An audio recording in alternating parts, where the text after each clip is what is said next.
The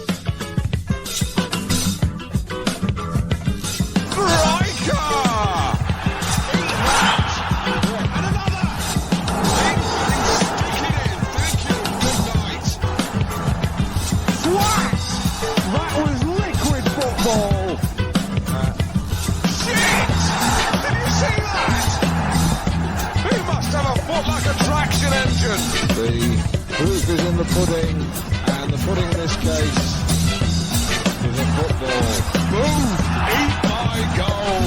The goalie has got football pie all over his shirt.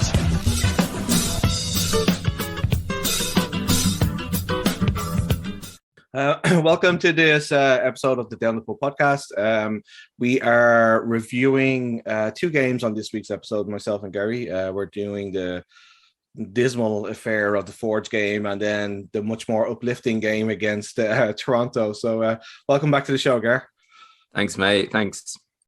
So we've got quite a bit to unpack because there was two different performances, really. But before we get into that, I just wanted to have a quick little chat to you about this amazing article you did with Andre Rampersad. Like, Andre is like, he's one of the nicest guys going, but he's also kind of a quiet guy. So you got like a lot of stuff from him, which I was really impressed with. And the way you've written it again has been incredible. So how did the interview go for you? And what was the kind of interesting takeaways you got from it yourself? Yeah, it went really well, I thought. I mean, I'd never really talked to him before, but a couple of people have mentioned to me he's like quite quiet, didn't love doing interviews and things like that. So, and I thought he was really, really interesting. He spoke really well, especially after like 10 or 15 minutes, he really opened up.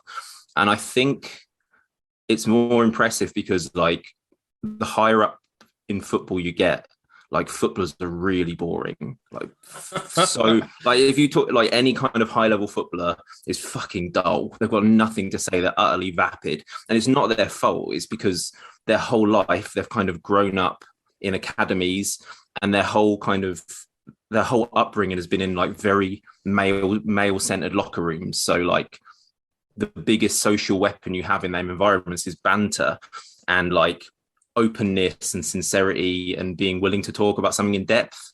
That's like gunpowder for banter, isn't it? Because like people jump on that and go, oh, you're taking it seriously. Yeah. So like I'm always like wary of ever talking to footballers because you always find they're a bit empty inside. It sounds like a horrible thing to say, but I mean, everyone listening to this has watched a footballer being interviewed and it can be painful.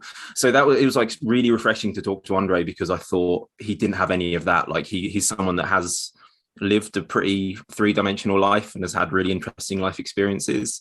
And yeah, like I said, my only concern was maybe he wouldn't want to be that open about stuff, but he really was. And yeah, I was really happy with how it worked out, especially he went really in depth on like playing as a 6 and liking playing as an 8 as well and how he's played as a 10. And he went really in depth on kind of when you're receiving the ball in a tight area, the actual thought process that goes on. Because I think like if you've watched football all your life, you know the game now, but there's still that last little peek behind the curtain where you want to know the mechanics of a footballer's brain as they're making those decisions in high pressure moments. So yeah, it was really great how articulate he was with explaining that. And yeah, really enjoyed it. And I'd say I've interviewed quite a few of the players now, like you have as well. And I'd say him and Morelli are the best to talk to. Like Morelli's a really affable, really likable person to talk to as well. They're kind of almost polar opposites because like Joe doesn't really like to get too in depth into the football side of it because like he's just he's got a gregarious personality and he kind of, you know what I mean? Like, so he's kind of very outward and you kind of just have a bit of fun with him. Whereas Andre, like I've heard that myself that he's kind of insular and he's kind of quiet, but I found that fascinating too. Like, you know, like when he's kind of talking about just like how it's almost like just his brain just clicks in like when he's in those pressure situations. Like for me, like, you know, like when you're playing like a kick around game with somebody, like you still don't have that. My brain isn't quick enough. You know what I mean? Like I don't think that's the difference, that people are always kind of wondering what the difference is between like yourself and like what it takes to be a pro athlete. And I think it's that quickness of thought, that quickness. And that's why you see like certain players that, like Pirlo, for instance, that when he was 36, 37, was still able to play the game like at the highest level, because it was just like second nature, just being able to like just push the ball on. And even when Paul Scholes came back that time, like for United, like it was just second nature to him. It was a really fascinating insight. And as I said, it's definitely something that's I find difficult sometimes, like trying to get that in depth in with people, because like I feel like sometimes for myself, I feel like I feel like a fucking idiot sometimes, and I don't know enough. You know what I mean? I'm always kind of second guess myself. With your podcast though, like the whole idea, I think, of your podcast Down the Pub is what is replicating mates down the pub talking about football. And I don't talk to my mates down the pub and go, oh God, the XG and the pattern play was really nice today. The structural integrity of the team, and you don't talk like that, do you? So I think I probably bollocksed up a bit of your podcast by even mentioning that stuff, but like the idea of it, especially when you talk to the players, is more about showing what they're like off the pitch. So I don't think you really need to cover that when you do interviews, because I really like what you said there about like players being very insular, and a lot of them are media trained. I think that's one of the good things about the USL and the CPL is that they've been a lot of them have been around the block, and there's a story there to be had that like like a lot of people like ended up in the CPL after going through like some crappy experiences in Europe, and it's always kind of nice to plot the journey and see that they can still make a living. And I find that aspect of it, the human aspect of it, very fascinating, that there's people that like from Ireland that are playing the USL and how the hell they ended up there. I just find that kind of interesting. So just on the non-media trained part of it, like my favorite moment in the history of the club for that is I'm going to say his name, you know what I'm talking about, Luis Pereira in year one, when he hurt his arm, and his Instagram story at like 2 a.m.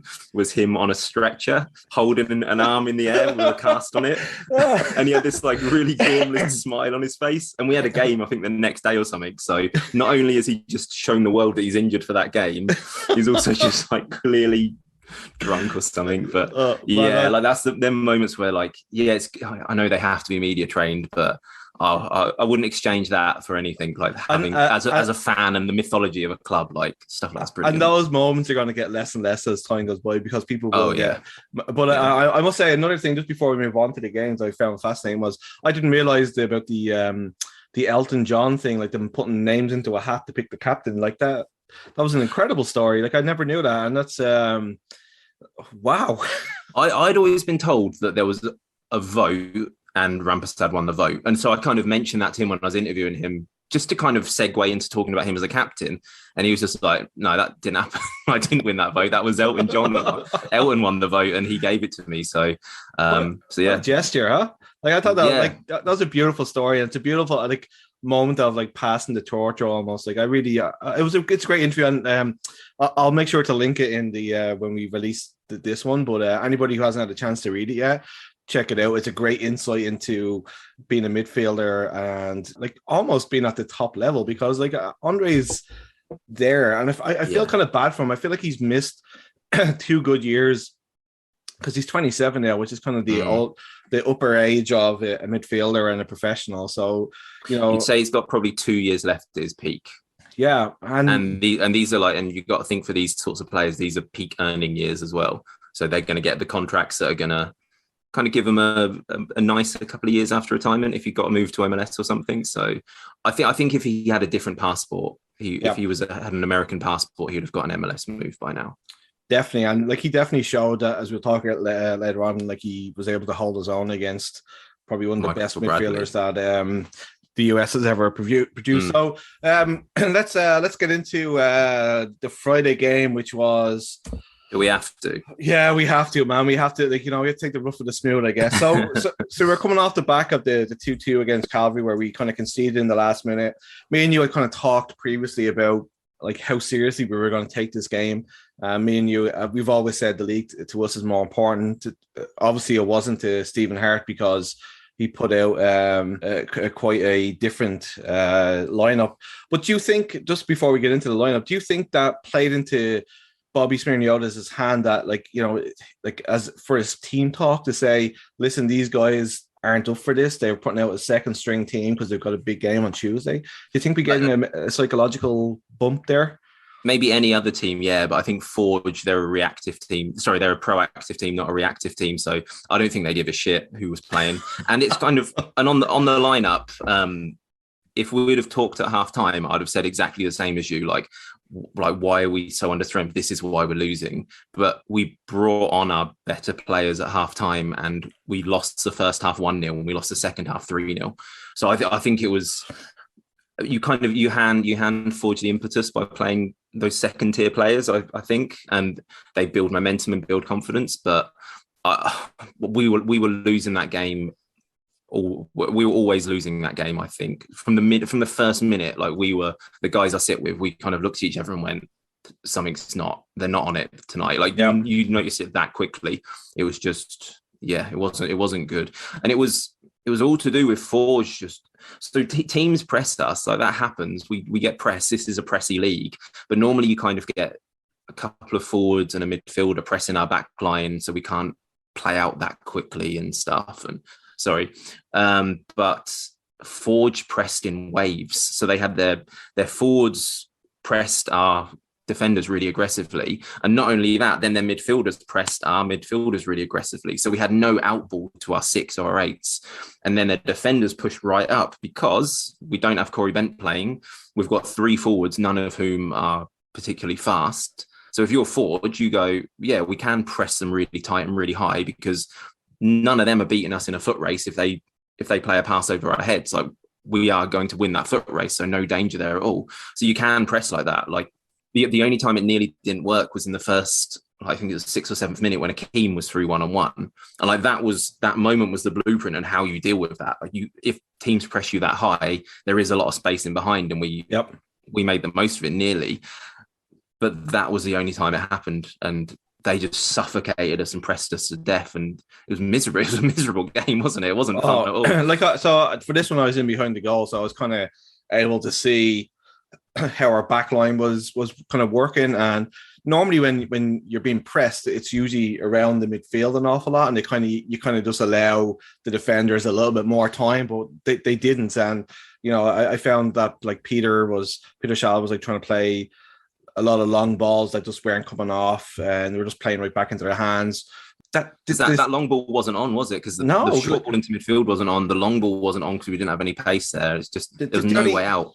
It was kind of, and I think it showed how much I've always kind of seen Restrepo as a right back, but it goes to show you how much Zach Fernandez makes a difference to this team, because we did not have that outlet on the right, like for somebody to kind of run on. We had it on the left a little bit with Tabby, but Restrepo just couldn't get up and down at the same speed, and we just normally, like, Fernandez is pushing their left side back up the pitch, and we didn't have that. And like, no fault to Restrepo, he's not that type of player, so I think that was a big change. I thought putting Kareem Sow into this game was ridiculous. I don't know why we did it. Like, he didn't have a bad game, but it's like, gee, like, I just felt him and Peter's partnership just wasn't on it. Like they just weren't communicating properly. It just didn't look right. I thought it was like, you're bringing him back into this after a year or whatever he's been away, like back at college. Like, give him 10 minutes here and there. You don't stick him straight in against like one of the best teams in the league. I just thought that was a very odd decision. And also the thing we talked about like the last time against Calvary, where like our left wing was like was Gander the last time, and Tabby this time was pushed right across the pitch. Like, so he was playing like as a centre half. Yeah. And like every time that they got the ball, they obviously watched the Cavs game, because all they were doing was passing it straight out to their right wing over Tabby, and Tabby had to like boot across to try and block whoever was over there, leave whoever he was marking in the middle, like hoping that Peter or somebody was going to pick him up. And it just kind of left us really exposed. And I think that was probably the cause of the first goal, because everybody was shifting across, and like Sean Mayer just came in, like ghosted in at the back there. And it was just nobody was on it really. That back line, what you said about Tabby, definitely. So you want your back line to look like table football, don't you? Where they're all connected and they move side to side together and move up and down together. But he kind of moved, but everyone else stayed where they were. So you just had this huge area of space. I really feel like that was a formation decision by the coaching team, because it's the second game in a row where it's happened. Like Gander was the same thing where he was like sitting right in as almost as like a center back, and Tabby was the same. And then as soon as that ball came over, like he had to boot across. And I don't think that Mo Omar was tracking back as much as what Jeremy was against Calvary to kind of counteract that. And I felt really bad for him that he was hooked at like halftime or whatever. Like it was just a weird game, and I hated every fucking minute of it. It was just I did not enjoy. It was no fun. I don't even know what we're talking about it, to be honest. Yeah, I know, but we kind of have to. But I mean, like Daniels played a little like okay-ish. Like he had a couple of surgeon runs. I thought he had a weird role in that game. Like he was just had a completely free role. He was doing what Morelli used to do, where basically he's got license to go wherever he wants. And there's games where that's going to work really well, but that wasn't that game. Like you needed structure and some. Well, I mean, maybe that's harsh. Like maybe the idea was, okay, they're going to press this to death, but if we've got someone with a free role, then they're not going to know who to press, who's pressing him, and therefore he should always be the outlet. But yeah, nothing worked. It didn't work. And like So we have to kind of talk just a little bit about the goalkeeping in this one, because I know a lot of people have kind of mentioned it. I've noticed one thing about Kieran Basket, and I think he's a really good goalkeeper. He's got great potential, but he parries an awful lot. Like instead of like, and when he does parry, he doesn't seem to parry away from danger. He seems to parry almost back into danger. Like, and I felt like with a couple of like his positioning was kind of off in a couple. Like, I mean, the goal was if a keeper's coming for a cross at that, you got to win it, right? And it left it in a very easy header for Sean Ray at the back. And then I think it was what was that guy's name? The guy who scored the fourth one. He just it was a pretty tameless shot at him, and he just kind of parried it to the back post. Like it just was a lot of bad decision making, I thought. What did you think? Yeah, it's just wrist strength, isn't it? Like I'm sure he's got, compared to us, phenomenal wrist strength. But he just the fourth one because I think the third one he palmed one out quite well, but it still led to a goal. But then the fourth one he just palmed it into the path of the Forge player. And also Tabby was kind of marking that Forge player, and you see him look up, the ball looping, and in that split second he looks up, he just walks in front of him and heads it in. That was the Shaunier one. That was like, I was going to bring that up, like how much he ball watched on that one. He just wasn't at the races for the last 4th of July firework display, wasn't it? Exactly. Right? But then like for the fourth goal, we had 3 defenders in there that all just stood still while their forward ran on and scored a goal. It was just defending was shocking. Like Rampersad couldn't get into the game, and as you said, it's just purely because of the way that they had set up, and we didn't have the tactical nous to counteract it. I felt. I just think that Stephen was out taught. I think that's the key now. Is like the Forge have offered the perfect blueprint on how to play against the way we play and the way we've played all season. And like the us of last season would go with 5 at the back against Forge sometimes. We'd always kind of switch up a little bit against them. But the coaching staff obviously trusts the way we're playing now to go, we fancy it against a team like Forge. And if that was your first assignment, you failed. So now, how can you rework the system? Like it's like an AI, isn't it? It's constantly learning and learning and learning. So how now is the system the coach is going to learn? Okay, when we play a team that really aggressively presses us in all areas of the pitch like that, how do we get out of it? And that's going to be the interesting thing, because we play them again quite quickly. I think 2 or 3 weeks' time, we play Forge again. So that's going to be, and I hope when we talk about that game, we kind of listen back to this podcast before it, because that's going to be really informative to see how much have they learned from how much we got suffocated in that. Yeah, it was, as I said, it was just an awful game all around. And like, it was probably like I've been to the Wanderers ground and been walking away kind of disappointed and disheartened after like the Cavs game was a little bit disheartening, but I still felt we'd played well enough. This one, we just weren't at the races, and it was probably one of the worst Wanderers displays I've ever seen. And it was the worst. It was definitely the worst. But I think even the Forge, the 6-2 against York in 2019, and we've talked about this before, there's the huge caveat of the amount of travel that preceded that game. So I kind of write that off and forgive it. But yeah, it was very bad. very bad. So like the good thing was that this next game came pretty quickly the Toronto game, and I just thought it was just a complete 180 of how they played, how they started. It was obvious that they probably haven't watched a Wanderers game because like we were really good in midfield. I thought that was probably one of Andre Rampersad's best games. He was bossing it in there. The little interplays between Polisi and Jeremy and stuff like that, where it was a joy to watch. What did you make of it yourself?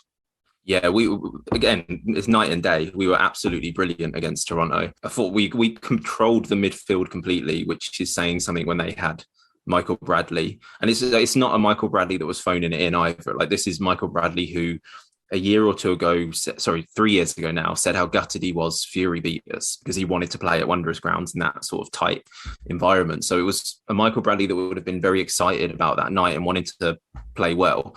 So to completely dominate a midfield with him in it was so impressive. And yeah, Rampersad was unbelievable. Like I think it's the first performance I've seen from a Wanderers player where it was getting oohs and ahs from the crowd. Like some of the flicks he was doing, people were going, "Oh Jesus, what just happened there?" Like he was so on it from the first minute.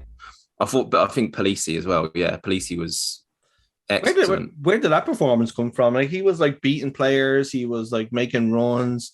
I don't think I've ever seen him play that way before. Like, because normally he just usually, like, everybody kind of sees him as a bruiser, right? And he kind of sits in and kind of breaks stuff up. But man, he was taking people on and he was doing some nice things in there, which was great to see. Usually he's the one that would play as the lone six, but he was playing as a really aggressive, pressy 8 instead. And like, it was amazing. Like, he looked really angry all match. Like, he looked like he played the whole match like he was playing like a really angry 12-year-old, and the opposition had stolen his ball, and he was really like chasing after him in the park and giving my fucking ball back. Like, he looked so crossed in the whole match. And so anytime, but he was the thing that I like about Polisi is like he's got that brutish aggression to him, and he's always playing on the edge a bit, but you never think he's going to get sent off. Like, he's an aggressive, borderline violent player, but you never think he's getting sent off. And I don't know how he does that, like how he walks that line, really. I mean, I fucking said that he's going to get sent off next game. Yeah, of course, guaranteed. But good job, man. But yeah, Jeremy brilliant as well. Jeremy was just technically controlled things. Brilliant foil for Rampersad and Polisi. So yeah, midfield were unbelievable. So it was the debut of Mr. Sam. Am I saying that right? Sam. Yeah. Sam. Anyway, so what did you think of his contribution? I thought it was a kind of rough night for him. Like McNaughton, I thought played pretty well actually. Like, I mean, he was picked up by Toronto for a reason. He's a pretty good player, to be honest. I thought Salter was amazing again. Sammy fucking Salter. But what did you make of Sam's contribution? The thing with Sam, I feel like I've missed something because same as you, people I've read in Twitter and the Discord were saying he played badly, but I thought he was good. And I kind of wanted to, I haven't really had the chance to properly watch it all back yet, but I wanted to because did my eyes just miss something that everyone else's didn't? Because I thought he looked really dangerous on the counter, and his finishing was poor. He had 2 very good chances, so his finishing wasn't great, but he always felt threatening. Everything he did, like, he's going to be a really useful. I'll tell you, he'd have been brilliant against Forge. He was exactly what we needed in that Forge game, like that sprinter who you can just kind of knock it into the channel for, and he's got the legs to beat someone in a foot race. And he might kind of bumble his way through a little bit to get there. He's not the cleanest player technically, but he's always gonna look quite threatening. So yeah, I thought he was fine apart from his finishing, but I'm happy to stand corrected on that because everyone else whose opinions I very much respect saw it as a poor performance. So I think that's more me just missing something. I wouldn't go as far as say it was a bad performance. I just thought it was kind of like just the problem is you're comparing it, I guess, to Salter, and Salter, especially in that second half, came into his own and he was amazing, and like he was taking players on and beating them. Whereas I felt that way with Sam. He was like, there's a couple there where, like, especially when Keane come on, he was like doing like little flicks to him, and so his link up play was pretty good actually, I thought. But like his finishing was brutal. But like we have to talk about Sammy Salter again, man. Like, I mean, Sammy fucking Salter. I know he's just a different player, and I mean, he had like a really good, like he created a great little chance for himself towards the end there. Like we had them on the ropes, and you know a lot of that was down to him. So what did you think of his performance? You see his stature growing, and you see the way he's carrying his body now, and his chest's out, head's high, chin's up, and he looks like he completely believes in himself now and trusts his talent. And it hasn't always looked like that with him. He's never. I always kind of got the sense with him, does he actually believe he belongs at this level? And I think he's proved to himself over the past few weeks that he definitely does.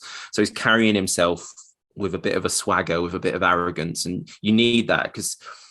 Like I think he's the sort of player who's going to thrive off being a bit arrogant and a bit up his own ass and thinking, like, then you start to bully the centre backs and the full backs, don't you? When you feel like that, and he's added different goals to his game now as well. Like that, I've not seen him score a goal like that before, where he picks it up on the edge of the area. It's not a 1-on-1. And he uses his body and his intelligence to shift into space and create an angle for himself. Like that's the thing with that goal. I didn't really hear the commentators mention. It's him delaying it a split second when he probably should have shot a split second earlier, but just delaying it allowed JGL to move out the way a little bit for that little channel to appear. The only channel he could have put it in.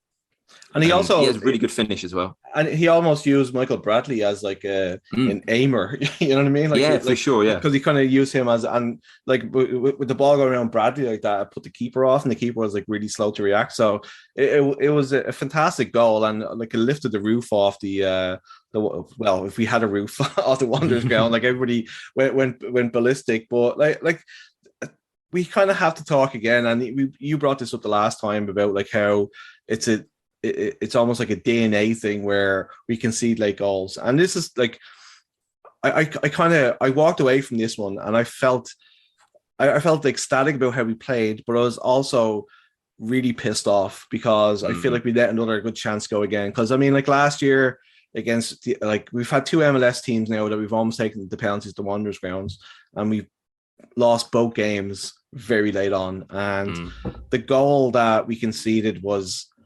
garbage. It was absolutely horrible. Like from the fact that three midfielders that Schaffelberg run past them to Oxner, I don't know what the fuck he was up to. He was like caught in no man's land, and it was a shitty way to lose a game again. And I felt like really disappointed walking away that, you know, like we're talking again about, you know, a great performance that we're not getting what we deserve from it.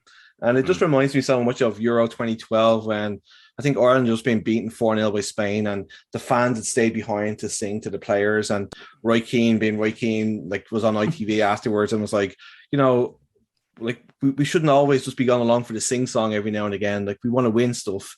And that's how I feel right now. Like I feel like we're, it's great. The atmosphere was fantastic.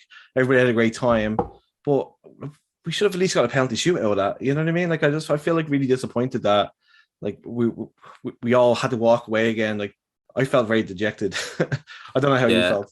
I was okay actually, like way better than the Cavalry game, because I think, like you said, you say the opposition, it's an MLS side and stuff. But Shep, who I sit with, was like you. I've not seen him that gutted after a game before. Like everyone was kind of like happy and cheering, great performance, and he was just sat there staring at the bleacher, and he just didn't really talk. And he was just, I'm so pissed off.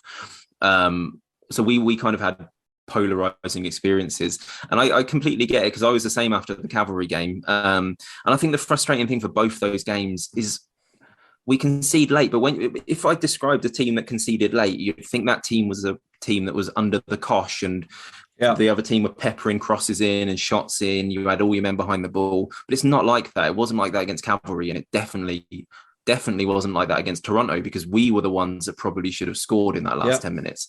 And that's the annoying thing. It's not a case of siege mentality, just put everyone behind the ball and eventually, they broke through.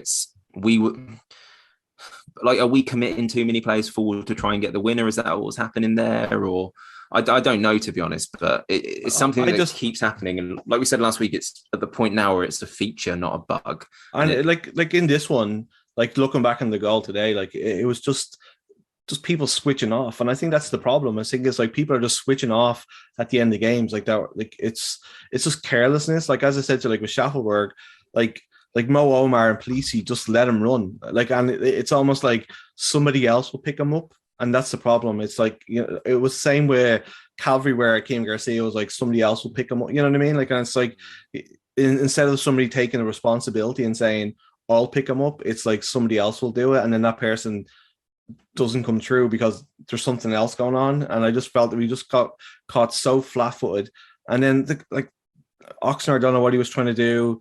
There was a bit of a chaos at the back post, blah, blah, blah, blah, blah. But it was just when that goal went in, I just went like, oh, fuck. You know, and it's like, here we go again. And I knew that I've watched enough of these kind of cup games to know that we weren't ever going to get a goal back in that to come back. No. We had our moment. We had our 5-10 minutes and we didn't score. And it's just... It's managing moments within the game, isn't it? It's the players. So I think what's happened is all the momentum's with us. We look like the team. We've scored in the 69th minute. 69th minute, yep. Yeah, all the momentum's with us. So mentally the players switch to attack mode, don't they? And then, like you say, then when there is a counter attack, you've got players who are still kind of mentally looking up the other end of the pitch, and then recovery pace isn't what it should be. Positionally, you're so focused on attacking shapes that you're not there when it goes down the other end. And yeah, it was really disappointing after an excellent performance. So is that like, do you think that's like, and I'm not trying to be an asshole, but do you think that's the difference between where the Wanderers are and where the next level is, where, you know, like where the top players don't switch off that way, that they're, you know, like you saw against like Real Madrid and Liverpool on the weekend where like Real Madrid like were on top of things till the last minute, you know, like people were throwing bodies here, there and everywhere, but we just don't seem to have that ability like in those last couple of minutes to kind of just shut the game off, you know. I wonder how much of it is youth as well, because we ended the game with a really young team because of injury, like Rampy and Jeremy having to come off. Like that killed us. I think we're saying all this, but honestly, I think if them two would have stayed on the pitch, we would have won that because of the control they were giving us and the adults. They were the adults in the room, weren't they? So having like young players on the pitch, I think some of it was to do with that. And yeah, it's just not managing your moments, not knowing you've got two jobs always. You're not only ever just attacking and only ever just defending. You need to have like kind of that duality of thought. So did you watch the little snippet that I think One Soccer did it or CPL did it behind the scenes? Yeah, it was brilliant, wasn't it? Yeah, I thought it was very just some interesting like little tidbits in there, you know, where I think it was at halftime where Jeremy he'd said that he was injured and he could probably last for 20-30 minutes, which was interesting, I thought. And then like the bit with Corey Bent at the end, that was a game set for him, which I thought was a nice little touch from. It definitely was. It definitely was. To say, kind of like just a nice little like G up. But I also thought it was quite interesting when Salter and Sam had like run to get the ball from the net to bring it back to the halfway line, and Stephen Hart was like, basically, what the fuck he is doing? Like, why is charging around? And I think that was kind of him like saying exactly what we just talked about there. Yeah. Calm yourselves down. Like there was so much adrenaline running through because we were actually like on top that I think it just kind of everybody's got a rush of blood to the head. And it's just another one of those like what could have been. But so obviously we've got York coming up on the weekend. They had a bit of a disastrous go over last night, I guess, because Chris Snow was sent off, and I think they might have another player that's I think Absy mightn't be able to play, or because he had to get. What's the rule in the CPL for that? Because isn't it in the Premier League 2 yellows in a game and you get a red, then you don't miss the next game? It's kind of passed over to 2 games time. I always thought it was the next game you I thought it was just straight red for some reason. Yeah, I thought it was always like the next game you were suspended for. Okay, but so apparently he like I'm not too sure, to be perfectly honest with you. So we'll see. So you know, like this is. I feel is a must-win game for us. Like I think we have to win this one. I think it's, you know, like we've had a bit of a home stand now. Like we've had how many games we had in a row now at home? We had Edmonton, Calgary. We had Valerie between Edmonton and Calgary. So be fourth. Yeah, so be fourth, and you know we we haven't won any of them, right? So like I think this is one that we need, where they owe the fans one, I think. Yeah, it's must. I know it's a bit weird saying that this early in the season, but it feels must win, especially because if you look at how congested the table is, like you want to stay in that pack, and I think we're one defeat away from there being a bit of daylight between us and the middle, which again, really early in the season, it's not disastrous, but you don't want to be hanging on to the coattails. You want to be right in there. And you kind of want to be looking upwards and going, how can we get closer to Pacific, who will definitely drop away as well. Like they've had a lot of home games. They've been picking up little results without playing particularly well as well. I do think that's a bit of a false position for them. So I think they will drop down into the pack as well. And I think you'll see Forge rising above the pack and kind of getting a lead. But nothing's changed for us. It's still that third and fourth place is the aim, I think. More forward to fourth place. I think one of the good things for us is that York are worse than us, like in terms of goal scoring. I think they've only scored 6 goals so far. So they're not scoring goals. Although like people, you swear with the way that people are going on about this, the Rosario kid that they signed Messi, you know, like I think he has 2 goals, 3 goals, I don't know, whatever. If his dad wasn't who he is, then he wouldn't get any attention. In saying that now, he's probably going to go and score a fucking definitely. Police, he's getting sent off and he's scoring a hat trick. Nailed on. I'm gonna go to mass tomorrow and say a prayer that it doesn't happen. So I did have one last thing just before I let you go, Gary. First of all, your man in the match against. So we're not even going to pick a man in the match against Forge, but your man in the match. I got one for Forge. You actually do? Okay, go for it. Corey Bent. He didn't play, but it's Corey Bent because, like, honestly, there's some games where a player not playing, like their stock goes way up because of it.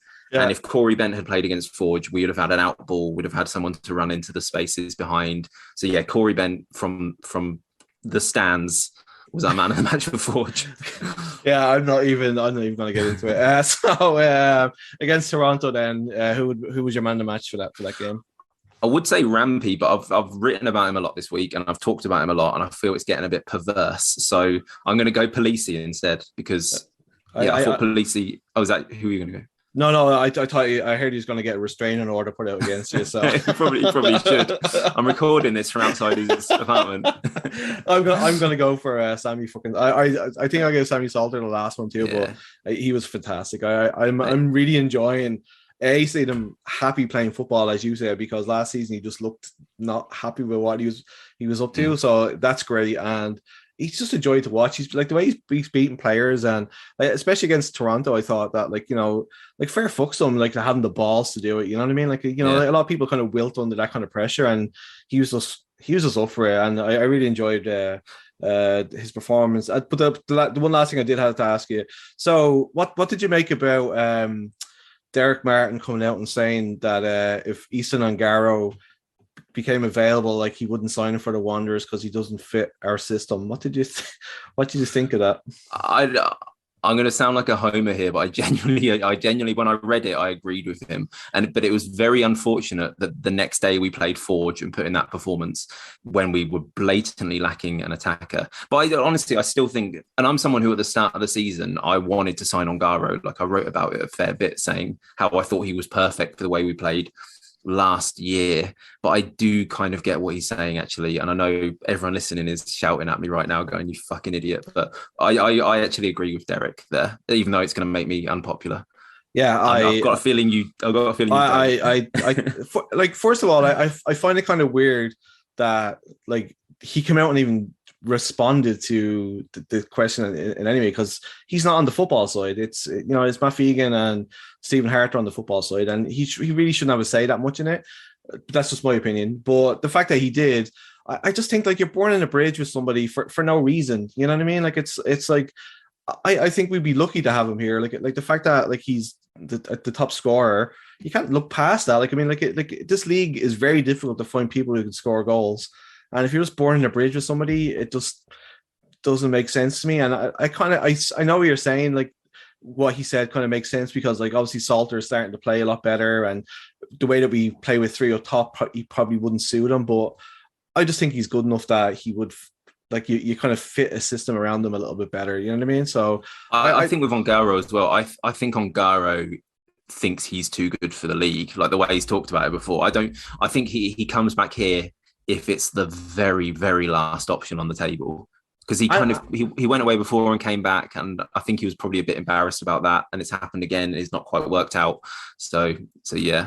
And I'm cool with that. Like that side of it I get, but just to kind of rule him out and say like he doesn't fit a system, I just think is like I don't like that. I just think that when a player like that becomes available, like you have to be willing to go for him, because I just think that we always kind of go the cheap route sometimes with the Wanderers, and we kind of miss out on players like that. And I just think that be kind of nice ones to put our hand in our pocket and bring in a player who can, guarantee to score like 10, 15 goals that isn't Joe Morelli. So that's just my.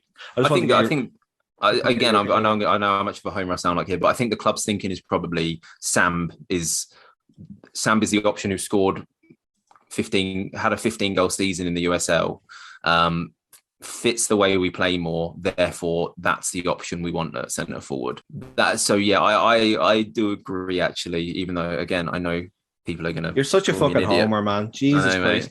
No, I just feel like I've been shitting on the performance versus forward all evening. But I just feel like like obviously Sam had a great season in the USL, but he's kind of hasn't been playing like anywhere we know of. Like I know he's been playing in Senegal or wherever.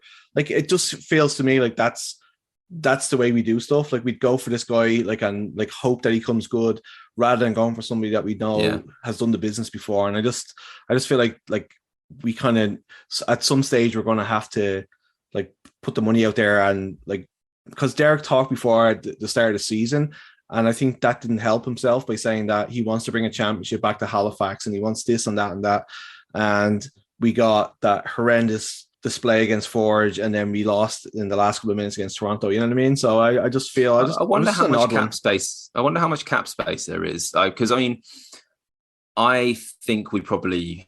This is genuinely me speculating completely. It's based on nothing.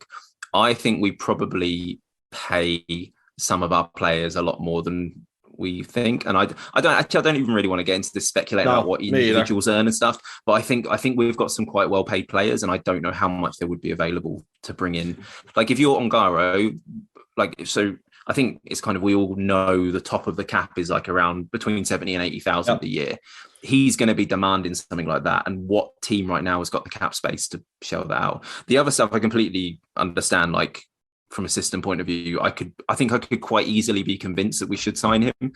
But I don't think we can afford him. I don't think anyone in the league really can. I totally agree with you on that sense of it. I think if Derek had come out and said we don't have the cap space, okay, you know what I mean? Like, and just that way you're not pissing off the player.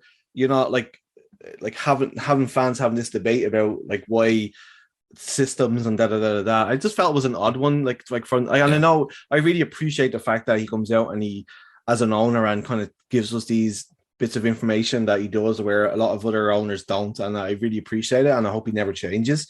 I just thought on this one, just don't race to the debate, and it's all Derek Simon's fault basically. Like he's the one who tweeted the fucking thing, so it's all his fault. So yeah, man, it's been great. I'm looking forward to see it on Saturday for the game, and my mum's here for it. Nice. Okay. Yeah, she's visiting from England. I haven't seen her since before the pandemic. I'm sure you're the same with your family. So got her tickets for the game. So I'm not in my usual spot. I'm sitting a bit lower down. So yeah, she's good to see. She's a massive football fan. Like, so she was Chelsea season ticket holder in the 70s and 80s and stuff. So she knows the lay of the land. So see what she thinks of the CPL experience. Yeah, I just like, I wonder how she's going to feel that she comes all the way up to Canada and you bring her to a fucking football game. But no, honestly, she loves it. Massive football fan. Like, watches every game on TV and stuff. So yeah, she'll love it. Well, all right, buddy. Thanks, bye, mate.